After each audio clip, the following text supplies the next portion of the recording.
and whatever I see is smiling at me. Love is who I am.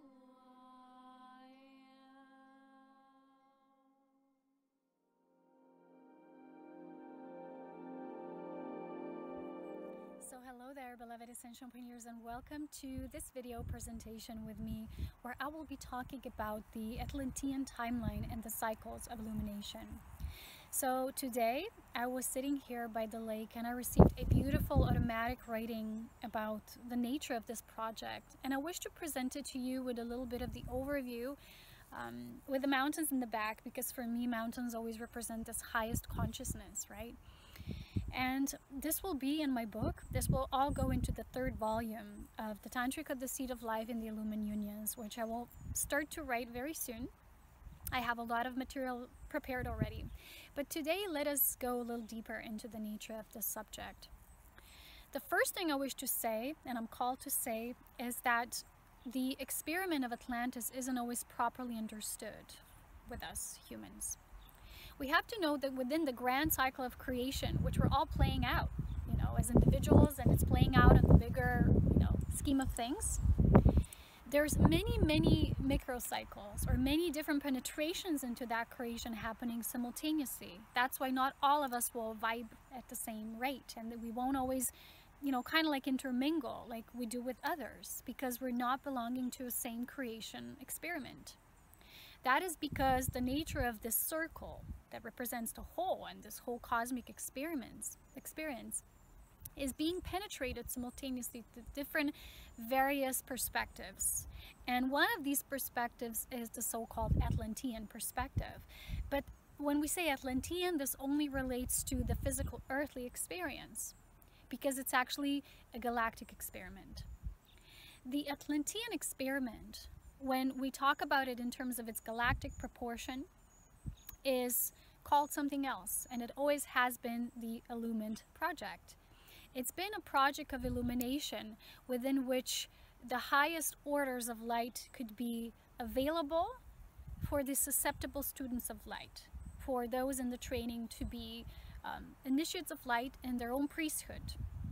So the Atlantean experiment is almost like the earthly counterpart or the descendant of the experiment which is happening on bigger levels. And I've talked a lot about Atlantis in my past videos. Last year, I think it was in October, I made a video on Illumined priesthood, and it was an Ascension update and what a lot of us have been integrating during the cycle. But with your phases of integration, you're going to have to see that there's always going to be new layers unfolding. And so the automatic writing I received today was a very broad perspective of what's actually happening in the bigger scheme of things. So when we say the name Atlantis or Atlantean, right? And I was recently very much, it's like it was an anchor point for me, because I watched this movie. It was an old movie from the 80s, and it was Christopher Reeve in a very beautiful role, and he actually traveled back in time to meet his beloved. She came into the future and asked him to return to her, and in that movie, and it's called Somewhere in Time, there was a certain date, right, to that timeline experience. But what was funny to me is that I always get codes and messages in these movies, that somehow randomly end up in my life. I randomly see them or notice them or someone shares about them, and I'm just so pulled to watch.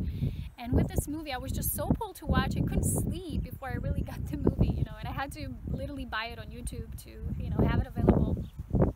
And as I watched it, he had a shirt, right? When he was in bed, he had the shirt and it said Team Atlantic. But he had it in such a folded way that it looked almost like Team Atlantis. And I was like, what is this about? And I've been pondering and contemplating a lot on this, and had a lot of epiphanies lately, a lot of synthesis pieces of the puzzle coming together. And I've shared with you before that a big part of my awakening experience back in 2011 and 2012, even prior to that, was, I think it was in 2010 already actually, that I had this talk with one of the psychics, and she was seeing things about me, and that was my first basically initiation into that divine remembrance state, when she said to me I was illumined priest there in Atlantis, and I was always a part of this priesthood, and for me that was still a beginning. And she said, you knew that, right, already? And it was like I knew without knowing the words, because it was just my beginning. You know, I always knew that I had a higher consciousness. I couldn't explain it. I didn't understand why people don't know the things I knew, and seeing it from such a broad picture. So that was my point of initiation. And I want to say that when I saw this team Atlantis, I knew that this again strengthened the guidance that I received, that I came here to guide the souls who are now completing this cycle. Because we're now in this fourth wave, and I'll explain a little bit about this. And a grander perspective will be shared in the book. So if you're patient, wait for the Seed of Life and Illumin Union book. So why am I using these things? Because the name Atlantis, right? Where does it originate from? Why is it Atlantis, and why is it now called Atlantic Ocean? Because it still has the codes of divine remembrance, which is in the collective consciousness. Because that was the place where the original experiment was designed. And the name Atl-Ra, right, which is the name of the first, the root race, which was the initiators of this project, which in the light language means those who came first, you know, was those who embodied the liquid light of source, which is the Ra, right? Even our sun, many times it's called the Ra. And, or, you know, we have the god Ra, sun god Ra. So the Atl-Ra are those first descendants from source who went into that creative cycle experiment. So as it was designed on Earth as a replication on a multidimensional scale, because it was of vast proportions, the earthly counterpart of this experience was called the Atlantis. You know, that was the experiment. And at its first stage, because it had 3 main cycles, it was very isolated. So I'll give you just the main overview, not to go too deeply into it, because I've talked about it in I think in one of my previous videos. And my sister of light told me that afterwards she had this dream, and a lot about with the drowning and these things. Well, that came much after. So I want to explain to you why these things happen. The main thing about this experiment is the original design of it, which a lot of people don't understand. Most people, the majority, connects Atlantis with the highest evolution of consciousness coming through technology. You know, people say Lemuria was the highest consciousness of heart expansion and connection to nature, while Atlantis was, you know, technology and all of that. That was at this last stage, because there was already interferences. But they always... we have to look at the basic of the core template of the cycle, which went out in creation, and those of you who participated as co-creators of this cycle, you went out into creation with the whole longing and imprint within you that you will fulfill this cycle. No matter in which cycle, you will fulfill your ascension through this Atlantean template, which is wider than just the words Atlantis. So it's an Illumin template. The first stage of this experiment was set, like I said, through the first descended illumined priesthood that were the first master teachers. And they were actually the ones who set up the prototype for those initiates that will be in training, that will train the pathway of ascension through Illumin Union. So these went forth, and they created these polarized expressions of themselves as what I call the divine beloveds, the divine counterparts. And that's why a lot of people who belong to this cycle and these experiences, because they were meant to co-create with this creation template, they always have this knowledge of the beloved and the beloved union. But in many cases, it's misunderstood. I'll explain a little bit later why. So this first template that was designed through the first priesthood, the first pure priesthood that had the understanding of illumination, was set to kind of train other souls who are part of, you know, this co-creative experiment, to kind of show them how to do that. So during the first cycle, there were first adepts that became graduates, and they graduated. So in the second cycle of Atlantis, in that experiment, which in the first cycle was very isolated, it was just in that remote area, it was still very pure. And a lot of people call that the golden age of Atlantis. But what it relates to is this quality of its highest integrity of divine source light incarnate in the human flesh. Because the idea here was to create an ascended human form template through the laws of illumination, to keep this sacred knowledge of creation and keep it pure and intact. When the second graduates, well, the first, graduates came into the second cycle, they were then those priests, reflecting and mimicking those that have been their predecessors, their ancient teachers, the forefathers, the bearers of this experiment, which then withdrew in the higher realms. A lot of us have this path. So when this was done these were then supposed to be the guides for those who haven't yet completed this, because the whole template was set that in each cycle there would be graduates, and more in those would be completing this part of the ascension process in an illumination way. So they came out forth with the beloved template, which is the aspect of the illumination, because through learning to balance yourself through the polarity aspect, through your counterpart, you set out this path until you complete it, until it's complete for you. And the whole process would not be complete until all the souls that originally designed and co-created this project would graduate. But what happened is, with the third wave, there was a lot of distortion, which was already present in the second, but it wasn't yet so influential.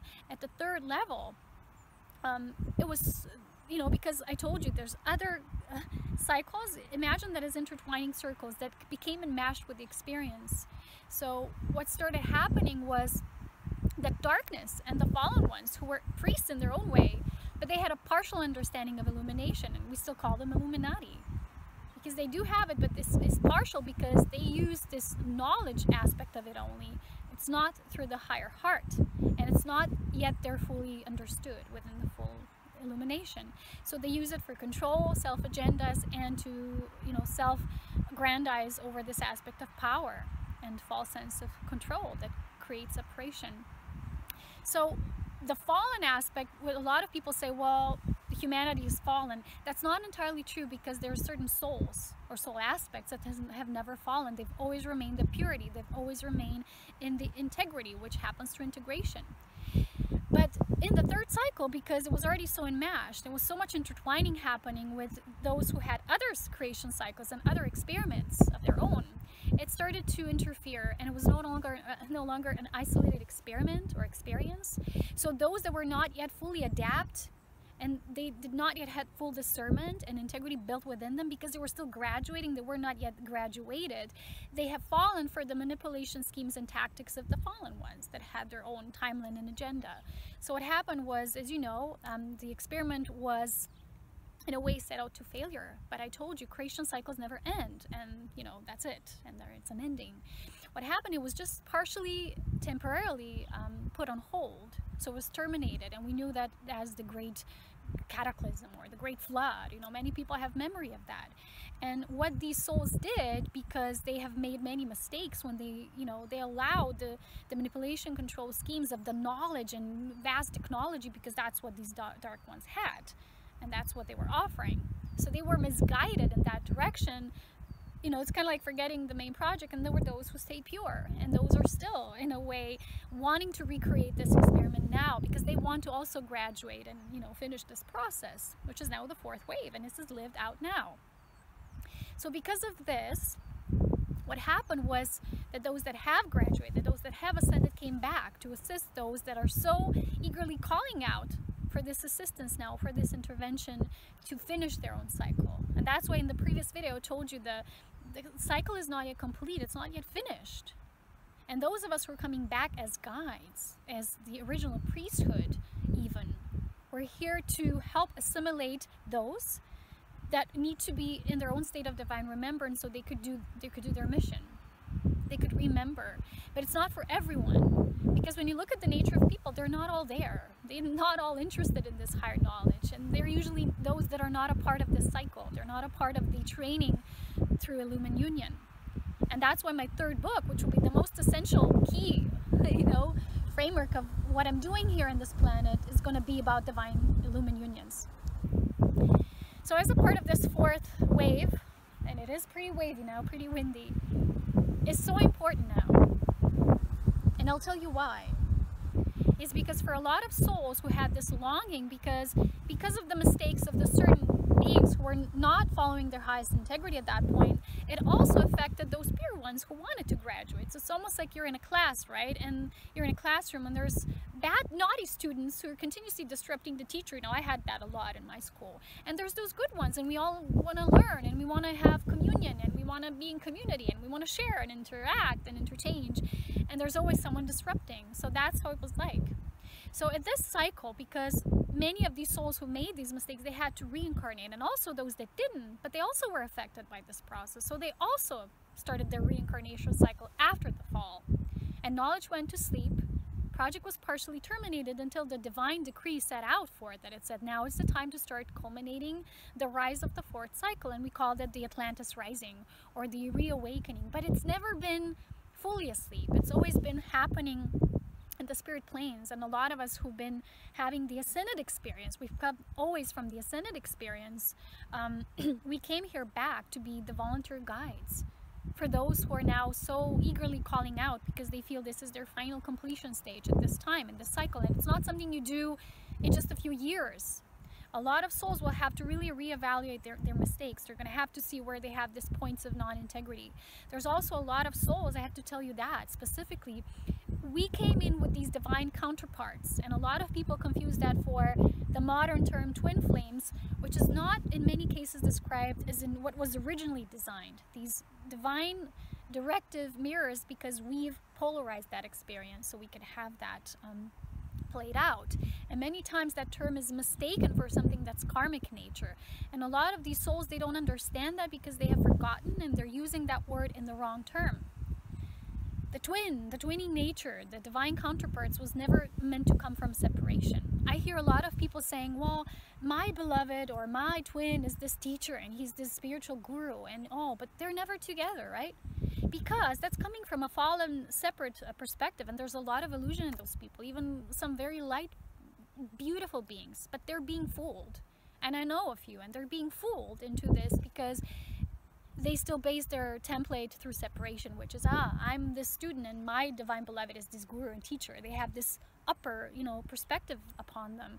But true divine beloved union is never like this. It's never, it's like someone is above you and they're your beloved. No, it's complete integrity. It's complete union of counterparts, of equals, divine equals. So during that cycle, a lot of these souls have held relationships that were karmic in nature, very much bonded, or they've had lots of attachment to soulmates. And in this cycle, this divine illumined union calls them out to rejoin with their original template, divine partnership.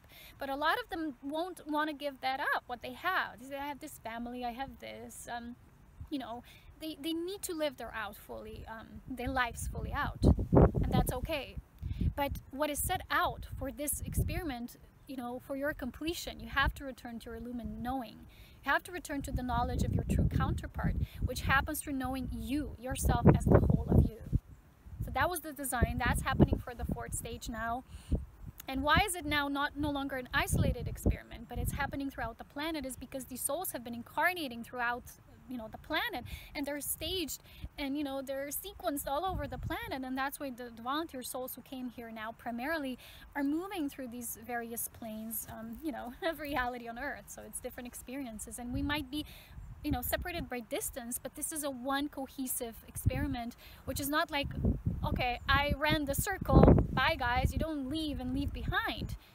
You stay and you assist until the whole is fully complete. So it's like a mutual running. When there's one runner, you pass the torch along, and there's another, and there's the whole completing. It's always been about unity. It's always been about those who have co-created this together into being in creation. Until that is understood, it's not going to be fully integrated and understood on the highest level. So these who have been having these fallen, distorted perspectives of the template that we call the beloved, oftentimes they don't understand this, and they keep playing out this wrong association with the term beloved, which is a lot of times what Sanat Kumar also explains is this strong polarity aspect, which is the distorted feminine calls out to the masculine in a wrong way, and she does so through the aspect of will instead of this equality, which happens when you go to the very nature of your spiritual blueprint and you connect to your divine partner there. If you're trying to call out your partner from only the physical levels, it's not going to come in this highest authority light. And a lot of you might have been having this meeting with certain aspects or souls, and it's almost like, this is my husband or wife, and then it's someone else, and it feels like, ooh, because at different various stages, you've known them like such, at different incarnation cycles. But you have one beloved. If you are a part of this Atlantean experiment and counterpart, you have one.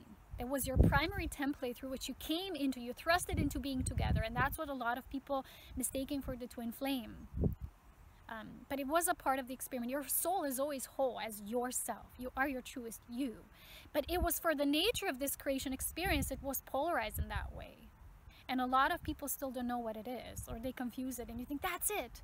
but it's still based on separation. That's not your primary template. Your primary template will always be based on purity, highest integrity, and sovereignty of your being, because that's the true mirror, is to remember your divinity, not all the patterns, you know, and all the distorted notions, which you have to go through with all of these souls that are mirroring back to you also these distortions. And you have to see the difference between this and the primary template. So that's the basic nature I want to share today. Why it will be completed in a way it has to be. Why a lot of us who are here as guides, we're constantly being called out to serve, to assist with this highest knowledge, understanding. And that's going to be the main principle and the guidelines for my third book, which will be Tantrika, Illumined Unions, and of course the Seed of Life. What's our origin? How do we work with our life force? So there's 2 courses I wish to recommend here for this. If you feel somehow a part of this path and you want to illumine yourself through the truest understanding, get my sacred life force mastery course called the Tantrika, in which you will learn how to work with encoded life force, become illumined yourself, because that's what happens as you do. And the second one is called the Cosmic Beloved, which will help you integrate all of these relationships so you can return back to your primary template of your truest beloved, which is your divine counterpart and your divine equal, not someone above you or something below you. That does not exist. Those are karmic ties, because within the karmic ties there has always been a co-creation within the level of distortion, not purity, and the highest level of integrity. So until these souls who have somehow made these mistakes, they have trusted the wrong things, or sometimes, you know, you have this pattern when you've trusted the wrong people, or you knew there's something about it you can't trust, but you went into the experience of a relationship anyway. It was because you needed to re-experience that so you can integrate back that understanding. You can take back your power and say, making different choices now. Or sometimes it was from those who are volunteering, it's a different perspective. You're coming across these individuals because you're helping them to lift up their energy, because perhaps maybe they were the ones who made these mistakes. They were choosing to, you know, sway to the side of the fallen frequency, and are calling them back through your conscious integration calling, right? Your assertion of yourself that way in the relationship. So these 2 courses are mostly directed with this. It's so windy, so I have to go. I hope you heard the majority of the video. I really do. There's mountains in the back. If not, you enjoy them. I'll see you soon. And this is really vital component for all those of you, Team Atlantis. I don't even call it that way. For me, it's an illumined union experiment, always has been. And the priesthood, those of us who understand these things, we have this illumined knowledge and we're here to share it. We're here to bring it. And it's not a priesthood in how people know it. It's not happening within the church or something, you know, it has to have a structure. It's just knowledge that's free. It goes out, and it was always preserved and held within the deepest secrecy, in terms of not keeping it for us only, but secrecy within who can you trust that has the notions, that, you know, has the integrity, that needs that. And those are initiates that come to you for guidance at the right timing, if you're the one on the side of the knowledge and has always been holding that knowledge. So my story was, and I've seen it clearly, that I went into other realms and I was training there for this 4th cycle, for what's coming now, and here I am. So find yourself, know your place within this, and you will know, because there's calling outs constantly to this connection with this creation cycle you're a part of. And it is a part of something much vaster in a multidimensional nature, because it does connect us with our galactic family just as well, and our galactic counterparts, of course. So that's it for this video. Quite a little pretzel, right? Something to bend our consciousness in this beautiful understanding as we're moving and transcending into higher states of light. I'll talk to you again very soon. I'll see you on the other side. So much love, wisdom, and power, our threefolded flame of illumined self. Bye. Welcome into my world, the world of the elven song, magical.